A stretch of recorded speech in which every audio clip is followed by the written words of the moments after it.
The identity of Toronto basketball is really toughness. We're coming from the cold. We call it up north, the screw-face capital. We always have to play with a little edge. The perception of Canada and Toronto was always like, Canada, basketball, isn't it cold up there? All those stereotypes always seem to come into play. Toronto and Canada, it's known for hockey.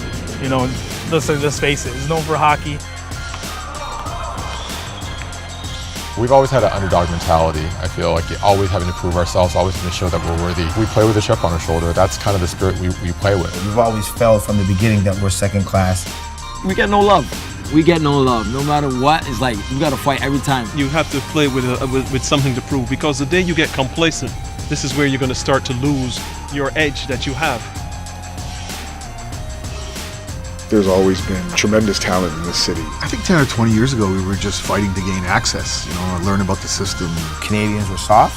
Canadians didn't play defense.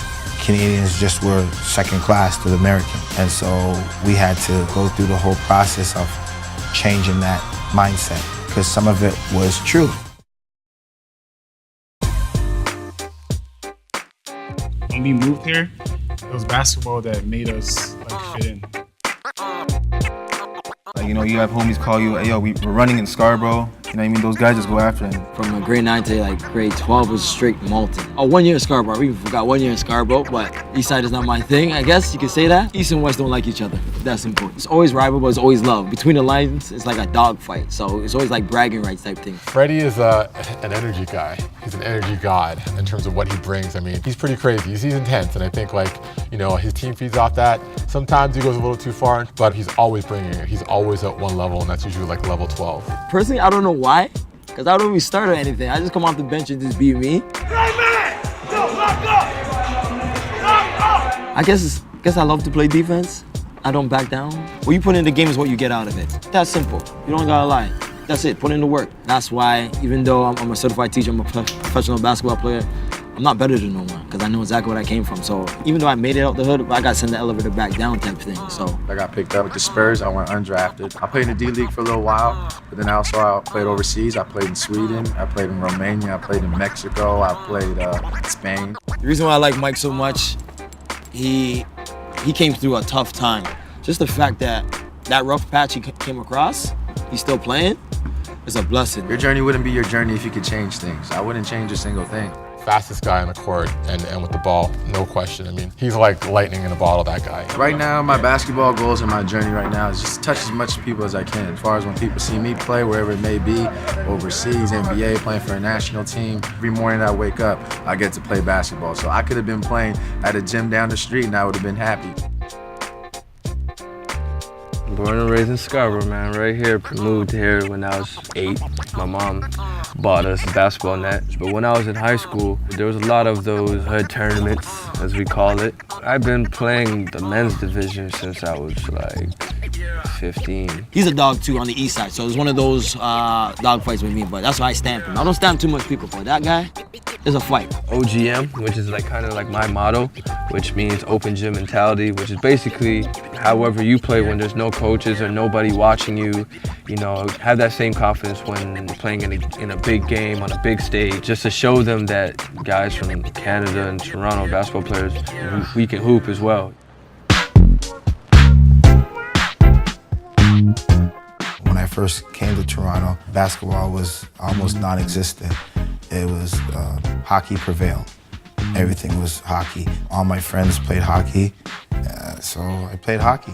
I grew up in Canada. I was born here. So hockey was a part of what I did. I played street hockey. I did that.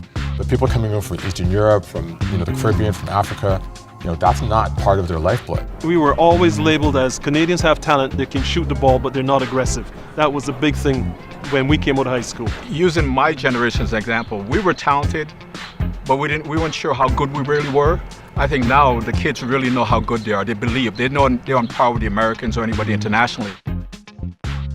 Basketball in Canada, it's on a trajectory right now. I think what really jump-started it, I would say, is, when the Crown came. Before the Crown League, other tournaments were more popular. People would look forward to certain tournaments in the summertime, but I want to say that now everybody just looks forward to the Crown League. I I think the big thing about Crown League is that basketball has graduated in Toronto and Canada in terms of the players, the athletes who have gone to the NCAA, gotten the NBA. Maybe 10 years ago, there was only a handful of guys, a couple of guys. So now it's like these guys are playing at a high level, they're coming home, where are they going to compete? They can come here and play in this gym in front of people who have heard about them but haven't seen them. People don't know how many players that they have here that have played and have so much basketball experience that can help the next generation to come. Crown League provides is that opportunity and platform to see the best in the city play and go head to head and have fun doing it. It has all the best talent from every standpoint, from every level coming to play. And basically, it's the perfect setting to prove yourself.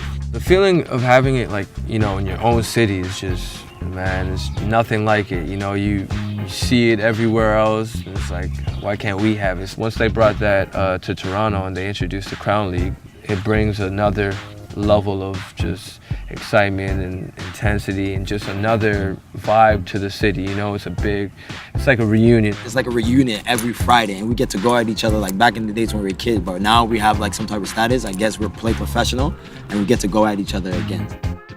When the Crown League came to Toronto, within the first year, okay, cool, we were playing, and then week by week would go by. People start coming, agents will start coming in. If you did work, you got a situation up for your next upcoming season. The Crown League definitely elevated the whole basketball culture. And basically, the Crown League is the platform in Toronto where who's better than who. This is coming from the MVP, first year, just saying. Just putting that out there. I mean, I'm his twin brother, and I felt that, so when he won, I won, so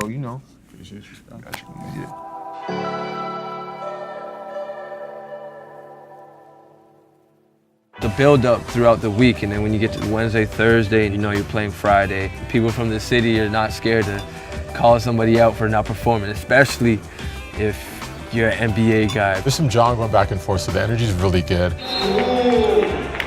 People talk a lot of trash. It's loud. Everybody's always talking smack to each other. I don't feel negative energy anywhere. I don't care who you are. Between the lines, you ain't no one.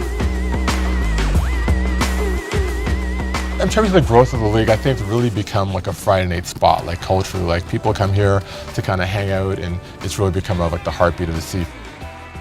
People come styled and dressed up. It looks like people are going to the club. They stack the whole entire gym.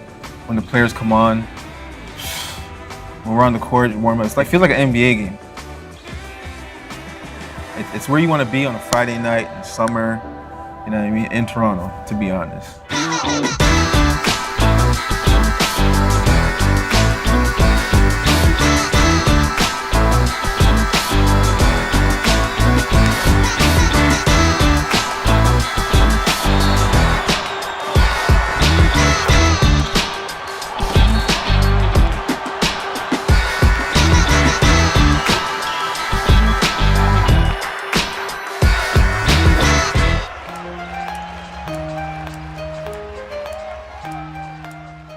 Obviously, the Drew is 40 years strong with lots of legacy and history, but that's what the goal is for Crown League. You want it to be a place where it's like, I'm going to go to the Drew, I'm going to go to Dyckman, I'm going to go here, and I'm going to play up in Crown League. This is only the beginning. Bringing Crown to the city and just giving guys from the city opportunities to be able to perform, just allowing kids all over to be able to be able to play, and I definitely love the direction that we're going into. It makes a dream become a little bit of a reality, and I think for generations to come, now they've got something to shoot for. A stamp that, hey, we actually are as good as we think we are.